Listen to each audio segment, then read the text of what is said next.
안녕하세요. 김동섭입니다. 6월 2일 아침 시작하도록 하겠습니다. 오늘 새벽에 미국 시장은 휴장이었습니다. 메모리얼 데이로 휴장을 했고요.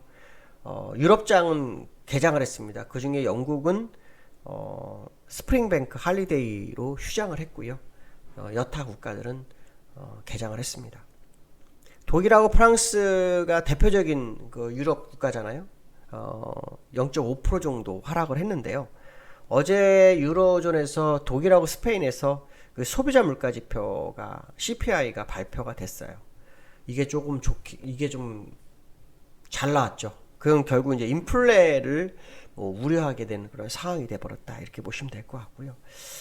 결국 그 미국도 인플레 우려에 문제가 있지만 그 유로존도 역시 그 인플레 가능성이 이제 제기되고 있기 때문에 결국 금리 인상이라든가 테이퍼링 이런 것들이 시장의 화두가 될 수밖에 없는 전 세계적인 흐름이 아닌가 이런 생각 해봐야 될 것 같고, 우리나라 같은 경우에도 이번 금통위에서 금리 인상 가능성 시사했잖아요. 이런 부분 보면 결국은 유동성 회수해주는 그런 상황이 시장에 나타날 시기가 점점 도래한 것으로 좀 해석을 해봐야 되지 않을까 이런 생각 해봐야 될 것 같습니다. 어제도 잠깐 말씀드렸지만 이번 주에는 그 6월이 시작되면서도 아주 중요한 이벤트가 여러 개가 있다고 했죠. 그 중에서 이제 미국 시장에서 고용지표, ADP 민간 고용, 그 다음에 4일, 그러니까 3일에 ADP 민간 고용이고 4일에 이제 5월 고용 동향이 나와요. 근데 특히 ADP 민간 고용 같은 경우에는 아주 중요하죠. 지난달에 조정이 좀 들어올 만한 시점에서 ADP 민간 고용이 굉장히 예상 밖으로 안 좋게 나오면서 시장의 방향성을 바꿔버렸거든요. 그렇지만 그게 정부에서 돈을 많이 풀면서 그 돈을 가지고 있는 일반인들이 한 달 두 달 더 쉬는 그런 상황이었기 때문에 이제 정상화가 됐느냐 안 되느냐 이걸 이제 확인하는 시점이죠. 그래서 사실은 5월보다는 6월이 지난 이제 그러니까 지금 나오는 ADP는 5월 동향이거든요. 그래서 6월 동향이 사실 나오는 7월이 더 중요합니다. 더 중요하지만 그래도 전달에 너무 나빴기 때문에 이번 달에 어떤 변화가 있는지를 아마 시장은 보려 할 거다. 그렇기 때문에 이 부분을 좀 보셔야 될 것 같고, 그 다음에 이번 주에 또 이제 중국에서 PMI 지수가 있어요. 차이신 PMI 지수. 이 지수가 또 어떻게 되는지가 또 중요할 것 같습니다. 아시겠지만 아시아 시장은 요즘 국내 장이 많이 따라가고 있어요. 근데 어저께 같은 경우에도 그 아시아 시장 좀 보시면 어저께 같은 경우도 아시아 시장이 지금 일본은 빠졌고요. 대만은 올랐고 홍콩은 빠졌다가 올라서 끝났어요. 항생도 빠졌다가 올라 끝났고요. 그래서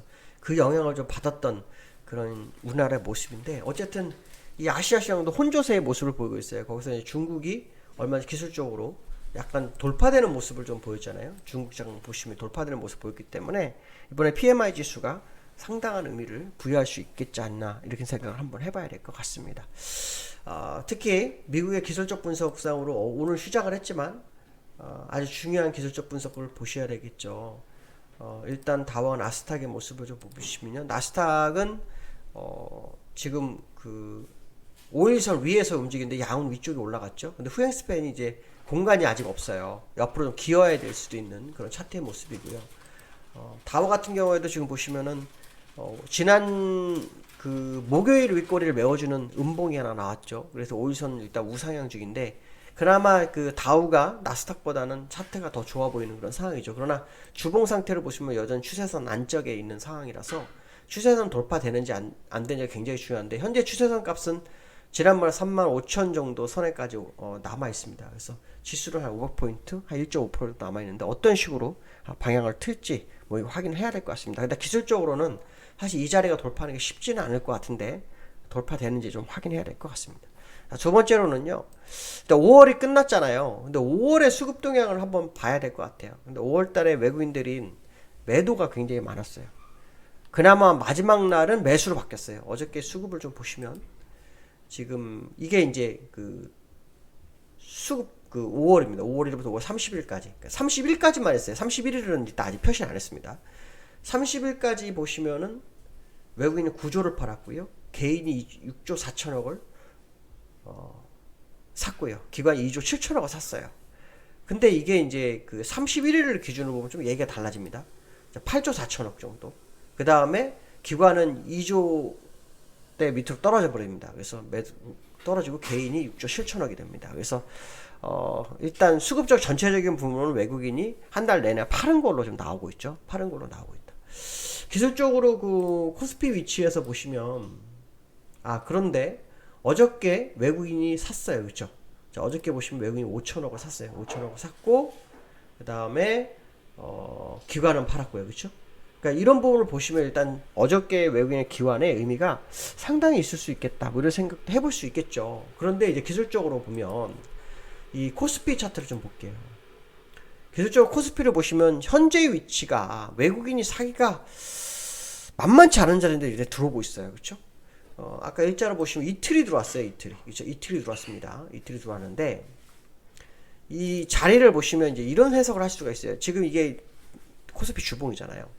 작년에 이제 코로나로 이 주가가 하락한 이후에 외국인은 매수를 거의 안 했어요. 외국인이 매수한 구간은 딱 두 군데입니다.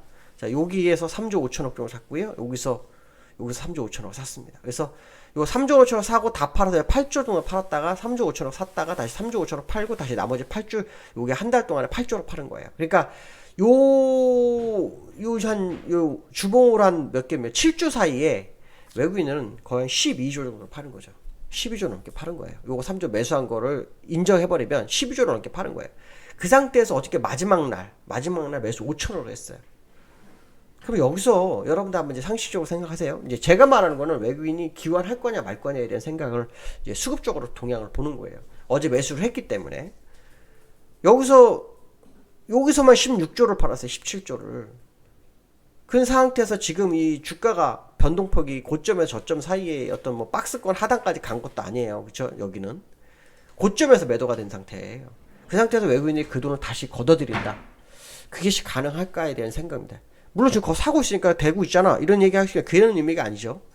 적어도 얼마를 사야 되냐면 8조를 사야 됩니다. 8조를. 그러니까 무슨 말이냐. 고점에서 16조를 팔았기 때문에 8조 정도는 사야지만이 그들의 의지를 알 수 있어요. 제가 한번 지난번에 여기서 8조 정도 매도하고 난 다음에 여기서 3조, 3, 4조는 들어와야 된다. 그랬는데 3조 5천억 들어와서 저도 했는데 결국 다 팔았거든요. 그래서 이제는 여기 누적으로 16조가 됐기 때문에 이제는 최소 8조는 사야 돼요. 근데 여기 8조 정도 판 자리의 지수 위치잖아요. 거기서 다시 8조를 걷어들인다. 주식을 왜 하는지는 모르겠지만 만약 그렇게 된다면 이거는 우리가 상상할 수 없는 일이 벌어지죠. 어쨌든 기술적으로 지금 이 위치가 쉽지 않은 구간에 있다. 특히 월봉상으로도 이 추세 연장선에 딱 걸쳐있는 상황이라서 이번 6월달이 음봉으로 떨어지냐, 그래서 쌍대를 만들 거냐, 아니면 여기서 올려서 윗꼬리를 메워주면서 진짜 시그널 나올지 이걸 한번 확인해야 되는 그런 상황이다. 이렇게 보시면 될 것 같고요. 어저께 시장 상승은 삼성전자가 했습니다. 삼성전자. 어저께 외국인이 삼성전자를 순매수 한 300만 주 샀어요. 장중에 0.6% 정도 하락했었고요. 그걸 결국 플러스 0.7%까지 갔다가 종가 0.65%로 마감을 했거든요. 근데 이 삼성전자가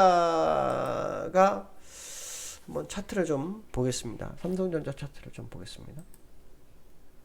삼성전자 차트를 보면 삼성전자 지금 월봉은 깨졌어요. 근데 수급적으로 어저께 보시면 일단 삼성전자 어저께 310만 주 샀어요. 제가 이제 왜 이걸 보냐면 어저께 삼성전자가 오른 이유가 그 8월 15일 광복절 때 이재용 그 가석방 얘기가 좀 있어요. 근데 그것이 뭐 될지 안 될지는 몰라요. 일단 시장에는 그 루머가 돌았고 뉴스도 살짝 나왔어요. 그 뉴스가 나오면서 일단 끌어올렸는데 외국인들이 여기서 지금 그 매도한 데 위치가 요 근처잖아요. 여기 요 지난주가 여기란 말이에요. 지난주 여기서 매도가 많았어요. 그쵸? 여기가 고점은 83,500원이고 저점 78,400원이에요. 그러니까 지가 한 300,000원 정도의 공간이 있는데 이거를 사서 끌어올린다? 그럼 이건 도대체 외국인의 매매 행태를 우리는 알 수가 없는 거죠. 그래서 저는 어떤 생각을 하고 있냐면 삼성전자가 적어도 86,800원이 넘어가야 진짜일 거라는 생각을 하셔야 됩니다. 그러니까 86,800원이 넘어가지 않으면 사실은 믿으면 안 됩니다. 그러니까 86,800원 요 고점 부분입니다. 그래서 그게 돌파되는지를 좀 확인하시는 게 좋겠고, 만약 정말 간다면. 왜냐하면 외국인이 어저께 마지막 날 샀어요. 샀는데 삼성전자 300만 주 샀어요. 그죠? 300만 샀기 때문에 이 모습을 보면은 이거 뭐야? 갈 수도 있겠는데 이 생각을 할 수 있잖아요. 그래서 만약에 그게 맞다면 그런 식으로 해석을 해볼 필요성이 있겠다. 그러나 분명해서 뭐냐면 외국인들의 귀환이 일시적일 수도 있다는 생각 해야 됩니다. 왜? 그동안 계속 매도를 해왔기 때문에, 물론 뭐 고점부터 매도를 했기 때문에, 그걸로 따지면 뭐 사올만 하다, 이런 생각도 할 수 있겠죠. 그렇지만 어쨌든 지금 5월선이 꺾였고, 주봉상으로도 지금 계속 5주선이 꺾이는 상황이에요. 그래서, 적어도 요 중간 고점이었던 86,600원대, 이게 돌파가 되는지만 진짜라는 것을 한번 생각해야 될 것 같습니다. 자, 일단 5월이 끝났습니다. 6월이 시작되는데요. 첫 주 이벤트하고 그 다음에 수급동에 지난달에 외국인이 많이 팔았어요. 그래서 이번 달에 외국인이 다시 귀환하느냐 아니면 추가 매도하느냐 이 싸움이 될 거고, 거기에 삼성전자가 중심이 될 것 같아서 오늘은 이렇게 얘기했습니다. 오늘도 즐거운 하루 되시고요. 기쁜 하루 되시기 바라겠습니다. 감사합니다.